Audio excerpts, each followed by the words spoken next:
I never thought I'd see my family again. Not after what they did to me.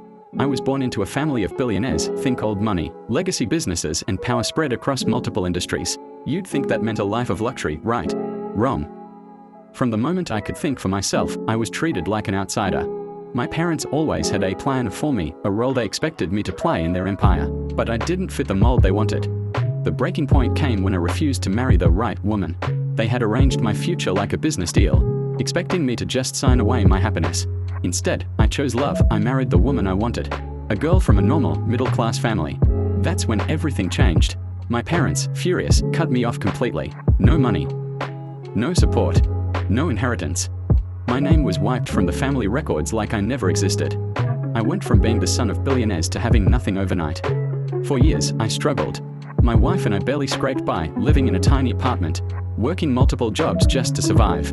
I worked as a janitor, a delivery driver, even cleaned toilets, things my family would consider beneath them. But I refused to give up. 16 years passed, and in that time, I built something of my own. I started a small business, then another. I learned everything I could, took risks, and eventually, I made it. After years of relentless work, I became a billionaire not from inheritance, but from my own sweat and blood. Then, out of nowhere, my parents reached out. After treating me like a disgrace for over a decade, they suddenly wanted to talk. Why? Their empire was crumbling. Business deals had gone south. Their stock was plummeting. The same people who disowned me were now begging me to save them. Their message was full of fake sympathy. We miss you. Let's put the past behind us. We need to reunite as a family.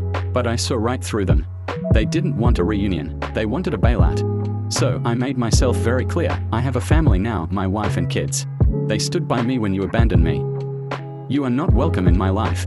I could hear the desperation in their voices, but I didn't care. They weren't reaching out because they loved me. Perfect family. They were reaching out because they needed me. I left them with one final message. You threw me away once. Now it's my turn. And I never looked back.